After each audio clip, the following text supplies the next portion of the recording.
수요 성경 공부는 성경 인물들을 통해 하나님의 말씀을 만나고 있습니다. 오늘은 회개를 촉구하며 담대히 임박한 하나님의 나라를 선포했던 광야에 외치는 소리 세례 요한을 만나봅니다. 마태복음 3장 1절에서 10절 말씀입니다. 그때 세례 요한이 이르러 유대 광야에서 전파하여 말하되 회개하라 천국이 가까이 왔느니라 하였으니 그는 선지자 이사야를 통하여 말씀하신 자라 일렀으되 광야에 외치는 자의 소리가 있어 이르되 너희는 주의 길을 준비하라 그가 오실 길을 곧게 하라 하였느니라. 이 요한은 낙타털 옷을 입고 허리에 가죽 띠를 띠고 음식은 메뚜기와 석청이었더라. 이때 예루살렘과 온 유대와 요단강 사방에서 다 그에게 나와 자기들의 죄를 자복하고 요단강에서 그에게 세례를 받더니 요한이 많은 바리새인들과 사두개인들이 세례 베푸는 대로 오는 것을 보고 이르되 독사의 자식들아 누가 너희를 가르쳐 임박한 진노를 피하라 하더냐. 그러므로 회개에 합당한 열매를 맺고 속으로 아브라함이 우리 조상이라고 생각하지 말라. 내가 너희에게 이르노니 하나님이 능히 이 돌들로도 아브라함의 자손이 되게 하시리라. 이미 도끼가 나무 뿌리에 놓였으니 좋은 열매를 맺지 아니하는 나무마다 찍혀 불에 던져지리라.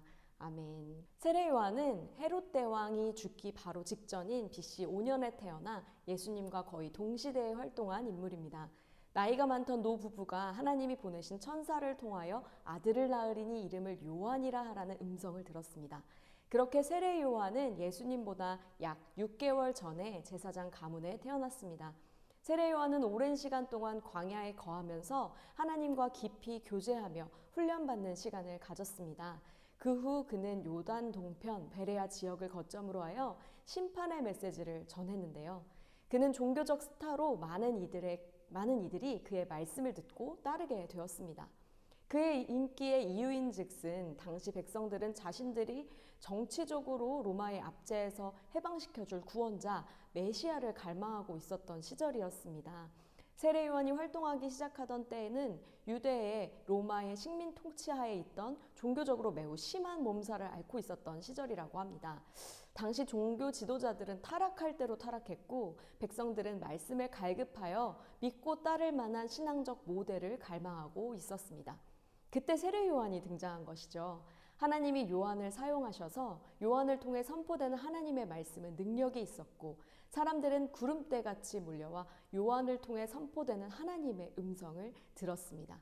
그 선포된 하나님의 말씀, 오늘 마태복음 3장 1절에서 10절 말씀입니다.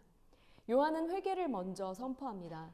지금 회개하라. 천국, 하나님의 나라가 임할 것이기 때문에 지금 회개하지 않으면 심판을 받는다. 한마디로 그는 심판의 메시지를 선포하였습니다. 지금 돌이키지 않으면 너희는 망한다. 죽는다.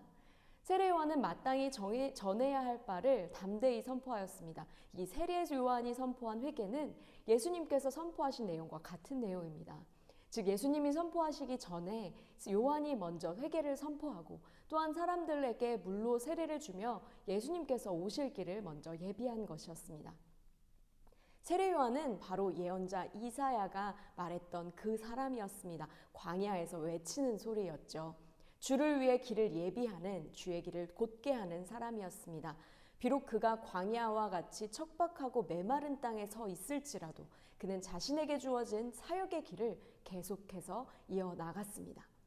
요한이 담대히 말씀을 선포할수록 예루살렘과 온 유대 지방과 요단강 전 지역에서 사람들이 요한에게로 몰려왔습니다.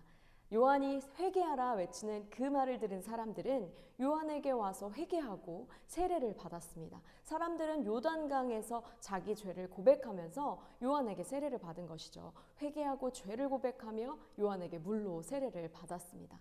그러나 요한이 사역하는 것을 바라보며 시기하고 질투하는 부정적인 사람들도 있었습니다. 그들은 바로 당대의 말씀을 연구하고 말씀대로 산다고 자부하며 말씀을 따른다던 자들, 바리새파 사람들과 사두개파 사람들입니다. 그들은 요한이 무엇을 하고 있는지 늘 감시하였습니다. 요한은 이에 움츠려들지 않고 바리새파 사람들과 사두개파 사람들에게 독사의 자식들아 라고 이야기를 합니다. 요한이 이렇게 선포한 것처럼 예수님께서 사역하실 때에도 바리새파 사람들과 사두개파 사람들은 항상 예수님을 공격하고 비난하고 나중에 예수님을 십자가에 못 박는 일을 앞장서는 독사의 자식들로 행하는 모습을 보입니다.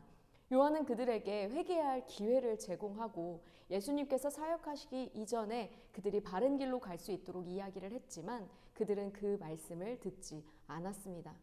요한은 그들에게 너희는 행여나 속으로 아브라함이 너희 조상이다 라고 생각하지 말라. 하나님께서는 이 돌들로도 아브라함의 자손을 일으키실 수 있다. 도끼가 이미 나무 뿌리에 놓여 있으므로 좋은 열매를 맺지 않는 나무는 너희가 아무리 아브라함의 자손이라 할지라도 모조리 잘려 불 속에 던져질 것이다 라고 그들의 교만함을 짚었습니다.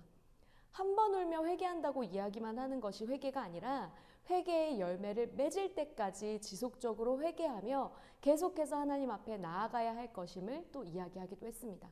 하지만 요한이 그렇게 이야기하였음에도 불구하고 바리새인과 사두개인들은 회개하지 않았습니다. 그들은 회개의 기회를 놓치고 맙니다. 이렇듯 세례 요한은 자기 자신이 이 땅에 온 목적을 바로 아는 사람이었습니다. 그는 가는 곳마다 하나님의 나라를 선포하며 물로 세례를 베풀고 예수님이 하실 사역의 길을 먼저 닦아놓는 삶을 살았습니다. 유대교 지도자들이 사람을 보내어 도대체 너는 누구냐? 라고 물었을 때 그는 자기 자신을 주의 길을 곧게 하라고 광야에서 외치는 자의 소리일 뿐이로다 답변을 하면서 예수님을 높였습니다. 세례 요한의 제자들은 점차 예수님을 따르는 무리가 스승 세례 요한을 따르는 무리보다 더 많아지게 된 것을 보고 염려했지만 그는 조금도 동요하지 않았습니다. 오히려 이렇게 고백했죠. 그는 흥하여야 하겠고 나는 쇠하여야 하리라. 요한은 자신의 역할을 잘 알았던 사람입니다. 예수님의 길을 예비했습니다. 주의 말씀을 담대하게 선포했습니다. 복음을 전하는 사명, 주의 길을 예비해야 할 사명, 그는 자신에게 맡겨진 그 일들을 감당하기 위해 눈에 보이는 환경과 사람에게 움츠려들지 않고 끊임없이 주의 일을 행했던 사람입니다. 사랑하는 성도 여러분, 오늘도 요한처럼 주의 길을 예비하며 나아가는 저와 여러분이 되기를 원합니다. 이제 추수감사절이 지나고 대림절이 시작됩니다. 2000년 전 아기 예수로 오셨던 주님은 곧 다시 구름 타고 오십니다. 하나님께서는 저와 여러분을 세례 요한과 같이 척박한 이 땅에 외치는 자의 소리로서 주의 길을 예비하는 자로서 우리의 가정에 일터에 수많은 만남 가운데 우리를 세우셨습니다. 우리의 사명은 우리 자신을 드러내는 것이 아니라 예수님의 길을 예비하는 것입니다. 비록 코로나로 인해 많은 이들을 대면하여 주님을 전하는 일이 녹록지 않습니다. 주의가 필요하죠. 그러나 우리는 멈추지 말아야 합니다. 이가 없으면 잇몸으로 음식을 먹어야 하듯이 성령의 지혜를 구하며 오늘도 우리에게 맡기신 전하고 살리는 자의 사명을 끝까지 감당해내시는 우리가 되기를 소망하며 기도합니다. 말씀을 생각하며 다 함께 기도하겠습니다. 세례 요한은 주님의 말씀을 선포하고 예수님의 길을 예비하는 삶을 살았습니다. 주님, 우리도 요한처럼 주님의 길을 예비하게 하시고 주님의 일들을 잘 감당할 수 있도록 성령의 지혜와 능력을 더하여 주시옵소서. 오늘 하루도 주님의 길을 예비하며 주님만을 드러내는 우리의 삶 되도록 주여 인도하여 주시옵소서. 예수님의 이름으로 기도합니다. 아멘. 오늘은 에드워드 벤슨의 기도를 함께 나누고자 합니다. 정직하게 자신을 돌아보며 올려드리는 기도를 통해 우리의 마음과 입술과 행함을 돌아보는 귀한 시간 되기를 소망합니다. 한 주도 승리하세요. 오 살아 활동하시는 하나님, 영과 혼을 쪼개고 살과 뼈를 발라내기까지 이 몸을 속속들이 통찰하시어 겉으로만 바르고 의젓해 보이는 육신의 근사한 쇼를 할 마음조차 먹지 못하도록 제 마음속 생각과 의도를 드러내 주소서. 저로 하여금 십자가 말고는 세상을 향하여 십자가에 달리는 것 말고는 다른 아무 것으로도 영광을 삼지 말게 하시고 실은 아무것도 아니면서 뭔가 된 줄로 생각하며 자기 자신을 속이지 않게 하소서. 저에게 맡겨진 일을 제대로 하게 하시고 어리석은 사람들이 모르고 하는 짓에 대하여는 침묵하되 제대로 살아가는 이들에게는 선한 도움의 손길을 펼치게 하소서. 제 영혼이 착한 일에 피곤하거나 지치지 않게 하시며 온순한 지혜로 잘 살아가는 그것이 곧 저의 일임을 사람들에게 보여주고 또 위로부터 내리시는 순결한 지혜를 헤아려 알아볼 수 있게 하소서. 그리하여 변덕스럽지 않고 속이지 않고 평화롭게 다정하게 자비와 선한 열매들로 가득 찬 사람이 되게 하여 주시옵소서. 평화를 이루기 위해서 일하는 가운데 평화를 씨 뿌려 정의를 거두게 하시고 사람들에게 서로 사랑하면서 착하게 살라고 격려하되 사람을 즐겁게 하려고 말하거나 한 입으로 두말하거나 여기서는 이랬다 저기서는 저랬다 하거나 뜻했던 뜻하지 않았던 알고서 그랬던 모르고서 그랬던 함부로 혀를 굴려 오염된 말을 하지 않게 하소서. 바르고 건전한 교리로 사람들을 양육하고 독서와 옛 어른들의 훈계를 마음을 모아 제 자신을 경건으로 단련하게 하시며 사람들 사이에서도 그리스도 예수와 그분의 십자가 말고는 아무것도 아는 게 없는 사람이 되게 하여 주시옵소서. 우리 주 예수 그리스도의 이름으로 기도합니다. 아멘.